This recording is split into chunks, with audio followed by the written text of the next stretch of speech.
Bom dia, pessoal. Então, antes da gente começar a nossa aula propriamente dita, né, eu quero dar alguns avisos básicos para vocês, certo? O primeiro aviso é que vocês devem tratar essas aulas como aulas normais, tá? Então, a primeira coisa que eu quero que vocês façam antes de começar toda a aula é pegar livro e caderno.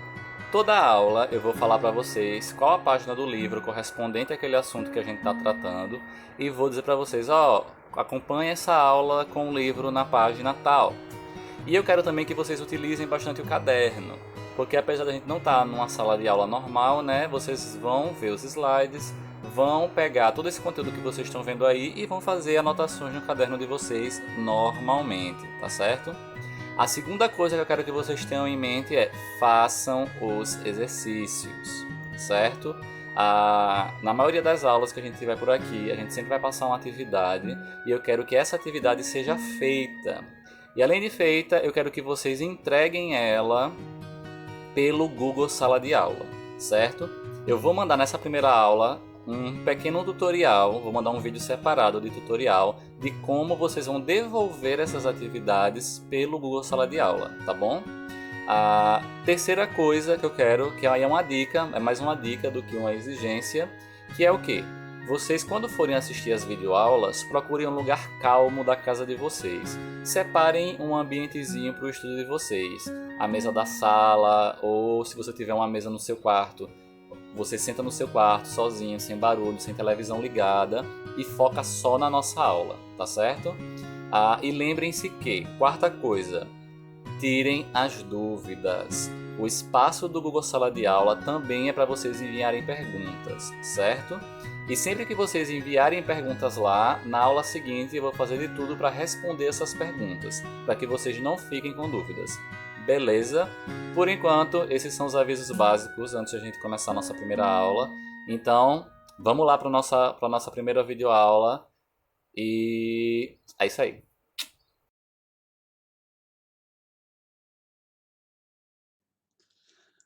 Bom dia, pessoal. Para quem estiver vendo esse vídeo aí durante o dia, para quem for rever o vídeo durante a tarde, uma boa tarde, e para quem for ver à noite, uma boa noite. Então, olha só, pessoal. Essa vai ser a nossa primeira aula, certo? Nesse nosso novo modelo de aula, né? Do ensino à distância, o ensino remoto emergencial, né? Um nome chique para isso. Por causa dessa quarentena, desse período de isolamento social que a gente está vivendo por causa do Covid, né? Então, finalmente voltamos das nossas férias forçadas e agora vamos trabalhar assim, um pouco à distância, né? Então, olha só. Primeira coisa que eu queria dizer antes da gente entrar nos slides propriamente ditos é que eu dei uma mudada na sequência dos conteúdos que a gente vai ver, tá certo? Porque lembra que os primeiros assuntos que a gente estava vendo nesse ano eram assuntos de física, falando sobre máquinas simples, máquinas compostas, sobre calorimetria, sobre como medir temperatura, as escalas de temperatura, né? E a gente também estava vendo, a gente viu, o último assunto que a gente viu foi sobre propagação do calor, né? Só que, como a gente agora vai estar no ensino mais à distância, né, por enquanto, eu acho que os assuntos do conteúdo que são de física mesmo, eles são melhores de ser dados na sala de aula. Até porque tem alguns desses conteúdos que tem cálculo. Então eu acho que para esse conteúdo, para a gente no momento, não dá muito certo fazer assim à distância. E eu prefiro que a gente veja eles em sala de aula. Então eu dei uma pulada para a próxima unidade no livro. E depois que a gente acabar essa parte relacionada à biologia, a gente volta lá para terminar a parte de física, beleza? Então, só para vocês se situarem, certo? Eu espero que no começo do vídeo vocês tenham seguido as minhas instruções e pego o caderno e o livro. E vocês vão ver que agora a gente vai começar. Eu coloquei aí que é a unidade 5, não foi no slide, mas não é a unidade 5, tá? Desculpa, é a unidade 2. Unidade 2, Biomas e Saúde Pública, que começa na página 116, certo? Porém, vamos entrar de cabeça mesmo no capítulo 5, certo? O capítulo 5, galera, começa na página 119. Então, peguem o livro de vocês agora e abram na página 119. Quem não pegou ainda, dê pausa nesse vídeo, vá lá pegar o livro e depois a gente continua a aula. Mas, página 119, Biodiversidade e biomas brasileiros. Então é isso que a gente vai estudar a partir de agora, certo? Para que a gente consiga entender bem como funcionam os biomas brasileiros e entender bem o que é biodiversidade, existe uma série de conceitos que a gente vai ter que aprender durante essa lição, beleza? Então eu espero que vocês estejam num lugar confortável, que vocês prestem muita atenção, que vocês façam anotações e lembrem-se de, caso surja alguma dúvida, pergunte quantas vezes for necessário lá no grupo do WhatsApp ou aqui pelo Google Sala de Aula, que vai dar tudo certo, beleza? Então vamos começar, galera. Primeiro, para a gente começar essa aula, eu queria que vocês parassem para pensar um pouco, certo? A gente vive numa cidade muito semelhante a essa da imagem aqui, né? Num ambiente urbanizado, certo? Só que aqui em João Pessoa, apesar de a gente viver num ambiente totalmente urbanizado, você consegue ver um certo contato com a natureza, certo? A, a gente tem a Mata do Buraquinho bem aqui no coração da cidade, né? Que pega uma parte do centro, uma parte do Rangel e do Cristo, uma parte de Água Fria, certo? E mesmo que a gente não tivesse essa floresta toda, quando você tem essa... A, quando você está num ambiente urbano, né, num ambiente que já foi dominado por prédios, casas e tudo mais, ainda assim você consegue ver sinais de que a natureza está presente. Por quê? Porque percebe que, tomando a nossa cidade como exemplo, existimos nós aqui, né, os seres humanos. Para quem tem bicho de estimação, a gente vive com os nossos bichos de estimação, os nossos gatos, os nossos cachorros, periquito, papagaio, o animal de estimação que você tiver aí. Só que, além de você, dos seres humanos, né, da sua casa, dos seus animais de estimação, você tem o quê? Uns insetos vivendo por ali, né? Às vezes tem uma muriçoca, às vezes tem uma formiga, às vezes tem uma barata, às vezes tem um escorpião, às vezes tem uma aranha, às vezes aparecem pássaros, né? E quando você olha em volta ainda, você se dá conta também de que existem plantas próximas de você, né? Existe grama, existe árvore na sua rua, na praça perto da sua casa. E às vezes as pessoas esquecem que árvores também são seres vivos, né? E isso a gente está falando só dos seres vivos que a gente consegue observar, que a gente consegue ver a olho nu. Porque quando você vai pensar nos micro-organismos, que também são seres vivos, como por exemplo fungos, bactérias, protistas, protozoários, então todos esses seres vivos, mesmo no ambiente urbano, convivem juntos ali, certo? E sim, professor, e daí, né? O que é que o senhor está querendo dizer com isso? O que eu estou querendo dizer é que existe uma diversidade muito grande de seres vivos que vivem na face da Terra, né? Não importa se você vive num ambiente urbanizado, se você vive num ambiente rural, se você vive num ambiente mais afastado da cidade, ou se você vive dentro da floresta amazônica, certo? Não importa o lugar da Terra que você está observando, você tem uma grande variedade de seres vivos acontecendo ali. Beleza? E o que é que acontece? Essa grande variedade de seres vivos, né, de aves, mamíferos, répteis, insetos, plantas, vírus, bactérias, algas, são o que a gente chama de biodiversidade, né? A diversidade da vida no planeta Terra, ok? E é isso que a gente vai tratar a partir de agora, da biodiversidade, certo? Então, olha só, como está dizendo aqui no slide, deixa eu só marcar para vocês acompanharem o que eu estou dizendo. A biodiversidade é a variedade de formas de vida que podemos encontrar em nosso planeta, tá? Não importa se esse ser vivo é unicelular ou se ele é pluricelular, biodiversidade faz referência a todos os seres vivos que vivem no planeta nesse momento, certo? Agora pensa comigo. A gente está aqui estudando ciências e a gente vai estudar esses seres vivos. E a gente tem um ano para estudar, né, a disciplina de ciências aqui no 7º ano. E a gente não vê tudo com todos os detalhes. Eu sou biólogo, como vocês sabem, né? E biologia estuda a vida. Então eu estudei a maioria dos grupos de seres vivos que existem. E mesmo assim, mesmo estudando na universidade durante 4 anos, estudando só biologia, eu não vi todos os detalhes de todas as coisas. Porque, por exemplo, você é um biólogo, estuda biologia na federal, na universidade, por exemplo. E você vai ver um pouco de todos os seres vivos, né? Porém, se você quiser se especializar em alguma coisa, por exemplo, eu me especializei em vegetais, então eu sou especialista em plantas. Então eu conheço muito de plantas, muito mesmo. Eu conheço profundamente o universo do reino vegetal. Porém, eu não conheço tanto do reino animal, ou do reino de fungos, ou do reino das algas, ou das bactérias. Eu sei o básico.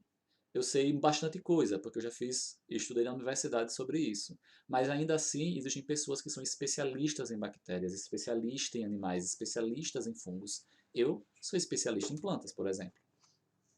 Então, para que a gente consiga estudar todos esses grupos de seres vivos, existe uma ciência dentro da biologia que vai se dedicar a estudar essa diversidade, estudar esses seres vivos e organizar eles para facilitar o estudo, certo? Então, para facilitar o estudo da biodiversidade, utiliza-se a taxonomia, tá? E o que danado, professor, é taxonomia? Então, taxonomia é a ciência que descreve, identifica e classifica todos os organismos existentes na Terra, agrupando seres com características semelhantes. Então, olha só, a gente vai ver vários exemplos durante essa aula, mas, por exemplo, você pega um pássaro, olha a diversidade, a biodiversidade que está à sua volta aí na sua casa, certo? Tem você e sua família aí, que são seres humanos. Tem, sei lá, uma lagartixa correndo ali na parede, um cachorro latindo no quintal e um passarinho pousado no muro, né? Quando você analisa todos esses seres vivos, vocês acham que eles são parecidos ou que eles são diferentes entre si? Aí você olhar para eles e falar, não, pelo amor de Deus, professor, tem um ser humano, um pássaro, uma lagartixa e... qual foi outra coisa que eu falei? E o cachorro? Óbvio que eles são muito diferentes entre si, certo? Então, o que é que você está olhando nesses animais que faz com que você ache que eles são diferentes entre si? Ou, professor, pelo amor de Deus, né? Óbvio. Tipo, o pássaro tem asas, tem penas. A lagartixa não, o cachorro não e o ser humano também não. A lagartixa tem escamas no corpo, às vezes, né? Tem uma pele fria, tem rabo, né? O ser humano não. E o pássaro também não. E tem um cachorro. E o cachorro também tem rabo, anda sobre quatro patas e tem o corpo coberto totalmente de pelos. Não é igual a nenhum dos outros. E tem o ser humano, que anda sobre duas pernas e tem as mãos livres. E não tem pelo sobre todo o corpo, só em algumas partes do corpo. Então, a gente consegue ver características para separar esses seres vivos em grupos diferentes. E a taxonomia, que é essa ciência que a gente está falando aqui, faz justamente isso. Ela analisa todos os seres vivos, vê quais são as características que eles têm em comum e as características que eles têm diferentes um do outro e começa a agrupar esses seres vivos de acordo com essas características. Por exemplo, nesse exemplo que a gente usou agora, né, do ser humano, a lagartixa, o pássaro e... qual foi a outra? E o cachorro, né? Eu, ser humano, tenho alguma coisa em comum com o cachorro? Sim. Eu tenho pelos no meu corpo, né? Cabelo, sobrancelha, cílio, a barba, né? Então eu tenho pelos no corpo, todos nós temos, seres humanos, e o cachorro também. Então isso é uma característica em comum? É. Então eu posso pegar o ser humano e o cachorro e botar num grupinho de seres vivos que apresentam pelo? Posso.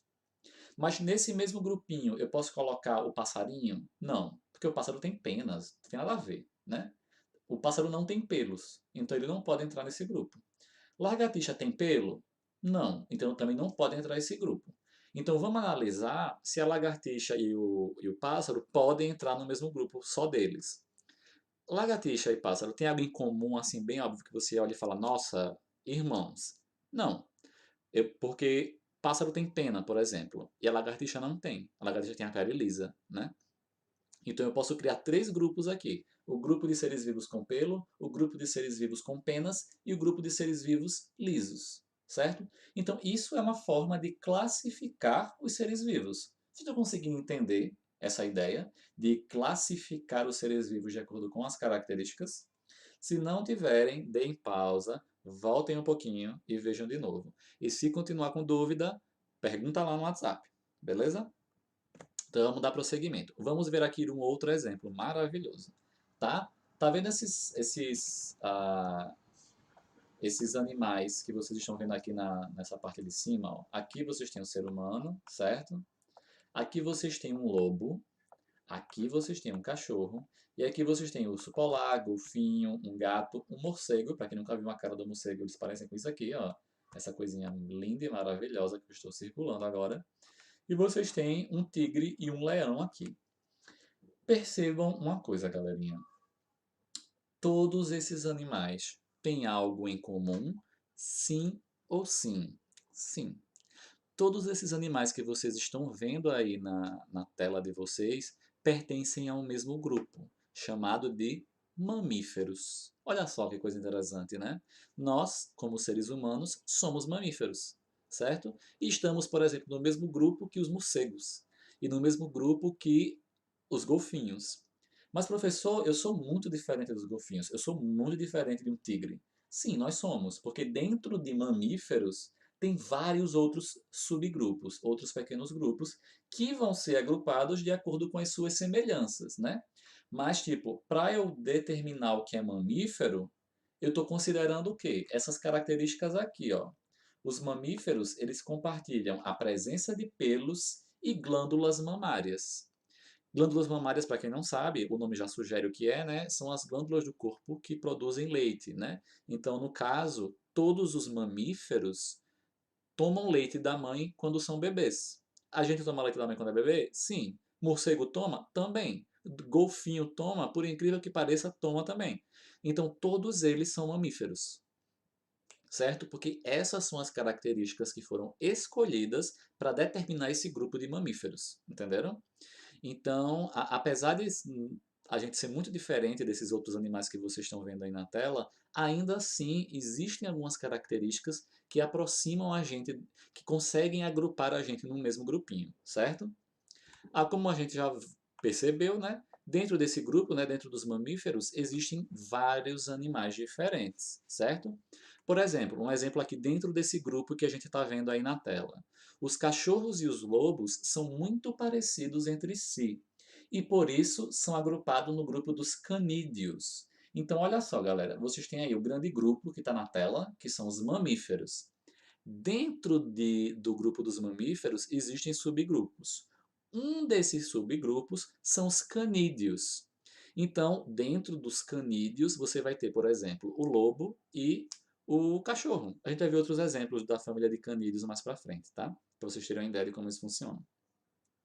Já o ser humano, por exemplo, é classificado como hominídeo. No nosso caso específico do ser humano, dentro de mamíferos, no grupo de hominídeos só existe o ser humano, porque as outras espécies que existiam ali junto com o homem desapareceram, estão extintas. Então, dentro de hominídeos, só tem um homem vivo no planeta até agora, hoje em dia, né? E essa diferença, galera, entre todos esses animais que vocês estão vendo aí, apesar de estarem participando ali do mesmo grupo, é o resultado de como os organismos mudam ao longo de milhões de anos, certo? E essa mudança ao longo de milhões de anos é o que a gente chama de história evolutiva da espécie, tá? A gente vai ver isso com calma em detalhes mais na frente, tá bom? Então, olha só. Esse quadro que está aí na frente de vocês agora é o mesmo quadro que está na página de vocês, no livro de vocês, na página 120, certo? Que são as características das espécies. As características que a gente pode levar em consideração quando vai classificar os seres vivos. Então, existem características morfológicas, que são relativas à forma do organismo como um todo, ou suas partes individuais. Por exemplo, uma característica morfológica é a presença de pelos, né? Pela presença de pelos, eu consigo determinar ali o grupo de mamíferos, por exemplo. Características anatômicas, que são relativas a estruturas físicas interna e externa do ser vivo. Então, a anatomia do corpo, o fato de eu apresentar ossos e a barata não. Então, existe um grupo de animais que são os animais que apresentam ossos, né? Os animais que apresentam ossos, por exemplo, são os animais vertebrados. Animais vertebrados apresentam ossos, né? Então, dentro do grupo de vertebrados, todo mundo tem osso. Fora do grupo de vertebrados, por exemplo, os invertebrados, eles não têm ossos, certo? E isso é uma característica anatômica. E aí você também tem características fisiológicas, que são relativas à função do organismo como um todo e à função de cada órgão interno. Por exemplo, a gente tem um órgão chamado apêndice, que vocês já ouviram falar, e existem outros mamíferos que também têm apêndice. Só que o apêndice na gente é atrofiado, ele não tem função. E em outros mamíferos, o apêndice está lá, lindo e maravilhoso, funcionando normal. E isso também separa em grupos de animais que têm e não têm apêndice. Vocês também têm características bioquímicas, que têm a ver com os processos químicos que acontecem no corpo, as características etológicas, que são relativas ao comportamento dos seres vivos, certo? E as características ecológicas, que são relativas às relações entre os seres vivos e entre os seres vivos e o habitat em que eles vivem. Então, todas essas características que estão aí na tela, elas podem ser utilizadas para poder classificar os animais. Então, todas essas características que a gente usa para separar as espécies são características usadas na taxonomia, beleza? Então, olha só, organizar toda a biodiversidade que existe no planeta não é uma tarefa fácil. Na verdade, é um grande desafio a gente conseguir organizar, porque existem milhões de seres vivos diferentes no planeta Terra, certo? Mas milhões, dezenas, centenas de milhões, certo? Então, é difícil a gente conseguir classificar todos esses animais. Então, para que a gente... Animais não, né? Seres vivos. Para que a gente consiga classificar todos esses seres vivos, a gente precisa de regras. A gente precisa padronizar essa classificação. Para ficar tudo organizadinho, a gente não se perder no que estiver classificando, né? Então, para facilitar essa organização, os naturalistas, né, os biólogos naturalistas, criaram o conceito de espécie. E o livro de vocês, que a gente está utilizando, ele adota o conceito biológico de espécie. E o que danado é isso? Né? O conceito biológico de espécie diz que cada espécie é definida por uma série de características semelhantes e também por produzir descendentes férteis. Então, por exemplo, cada espécie é definida por uma série de características semelhantes. Você vê um cachorro e você vê um gato. Ambos andam em quatro patas, ambos têm cauda, ambos têm um corpo coberto de pelos e ambos têm glândulas mamárias. Eles podem cruzar e ter descendentes férteis, podem ter filhote de cachorro com gato? Não ou não? Não. Muito bem. Então, o que é que acontece?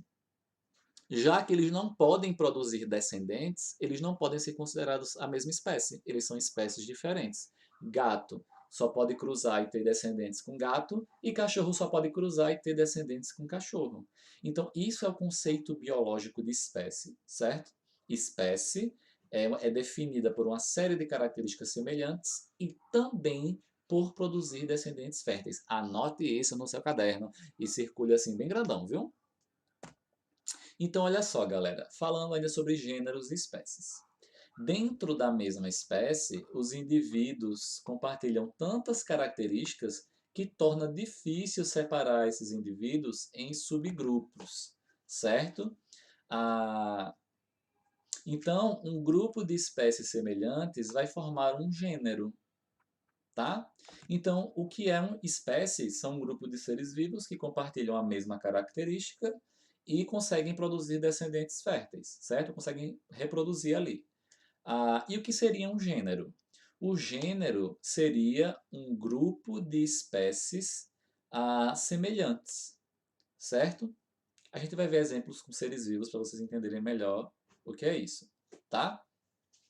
E para a gente organizar como é que isso funciona, como classificar espécies, como classificar gêneros, existem as regras de nomenclatura, certo? E agora eu quero que vocês prestem muita atenção nas regras de nomenclatura, ok?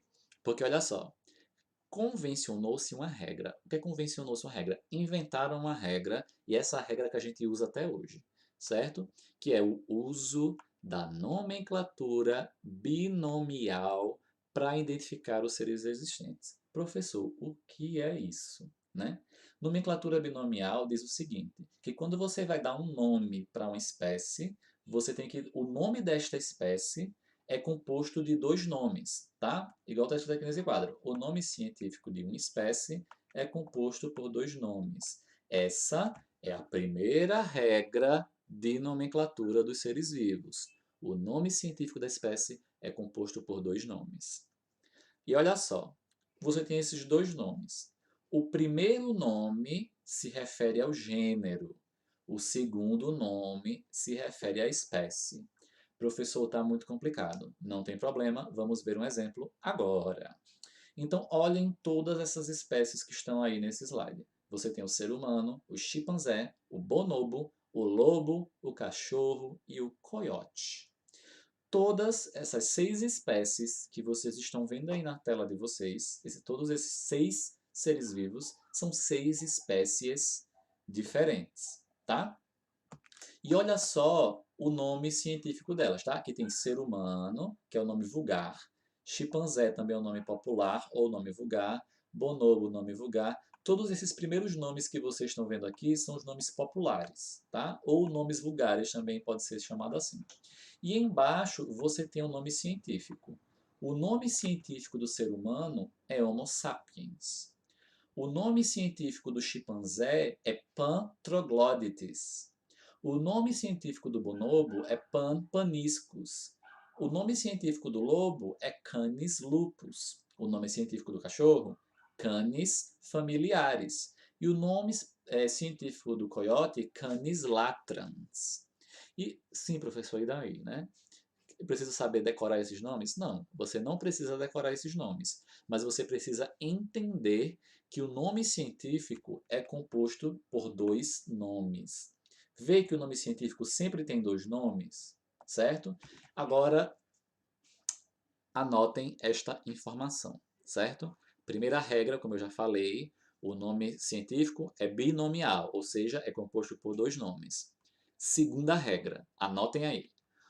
O primeiro nome refere-se ao gênero. O segundo nome se refere à espécie. Professor, mas você não acabou de dizer que o nome da espécie é feito de dois nomes? Sim. O nome da espécie... Perguntar qual é o nome da espécie do ser humano? Aí você vai dizer sapiens, professor. Eu vou dizer, tá errado.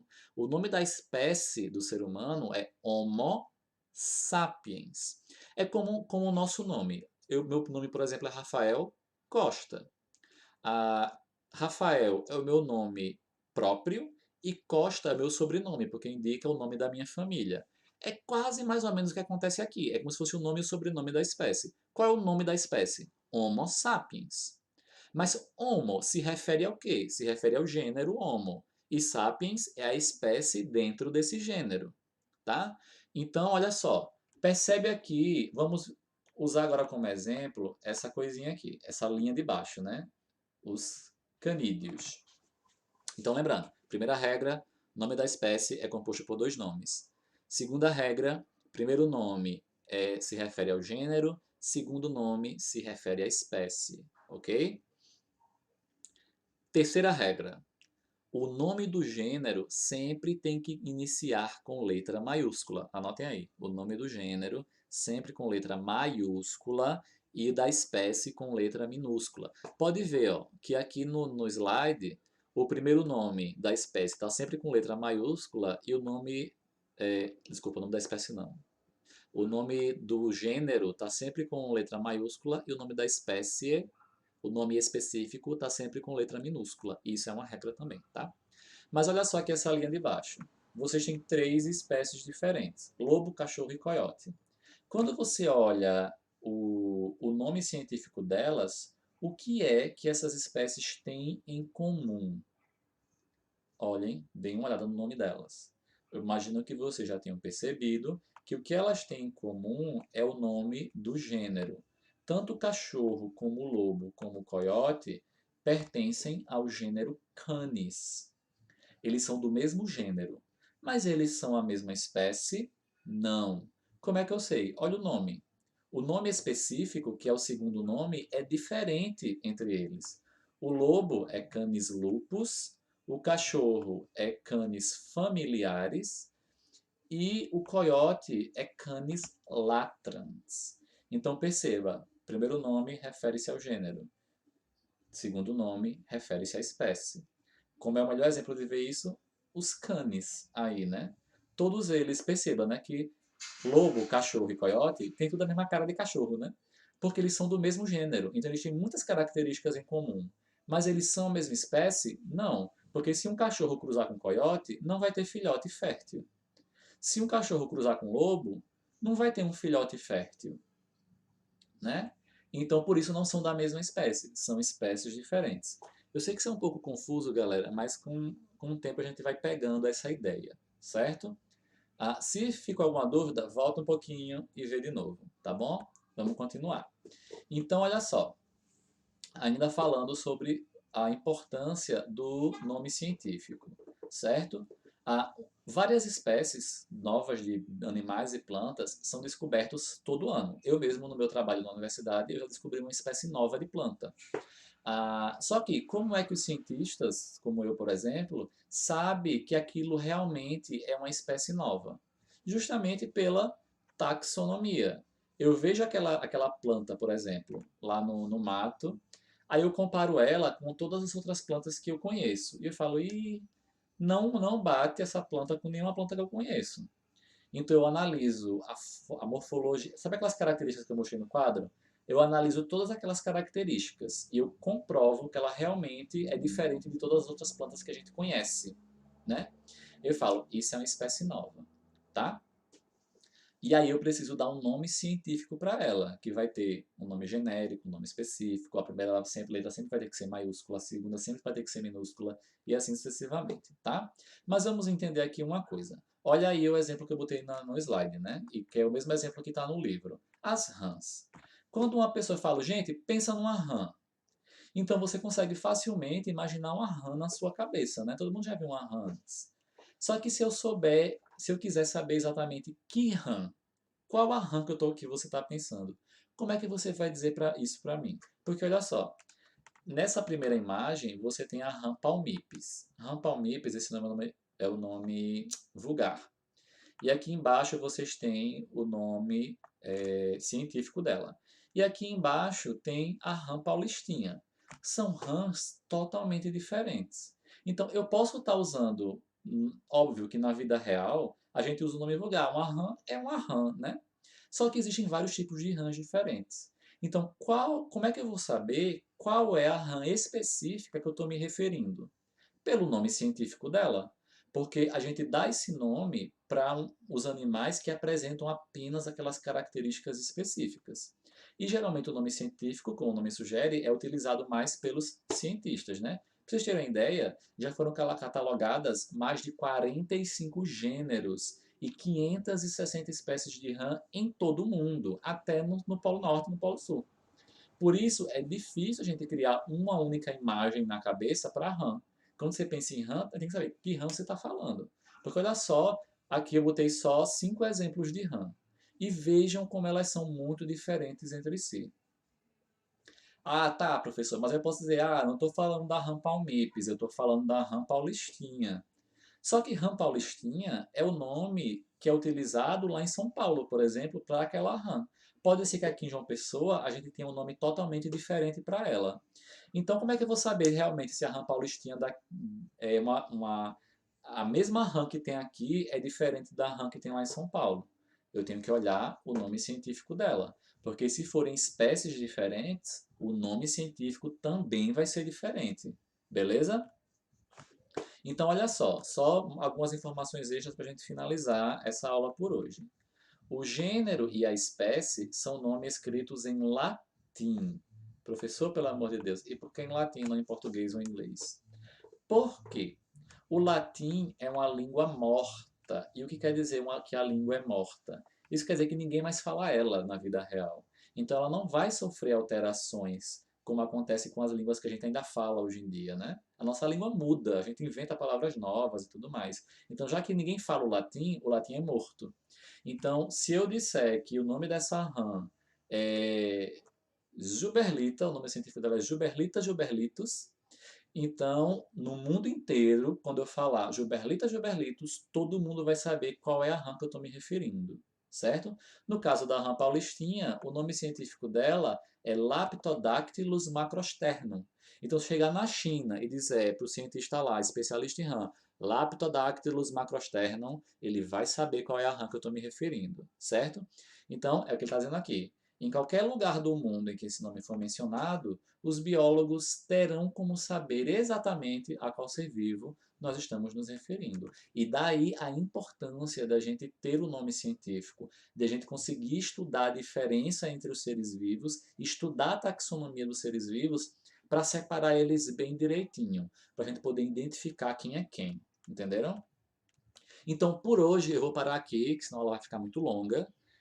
Eu mandei uns exercícios, uma atividade simples lá para o Google Sala de Aula. Então, façam. Quem tiver impressora em casa pode imprimir e responder. Quem não tiver impressora, escreve as respostas no caderno, tira a foto com o celular da resposta e envia a foto da atividade para mim pelo Google Sala de Aula. Agora tira uma foto direitinho, tá? Que é para eu conseguir ler as respostas e corrigir a atividade, certo?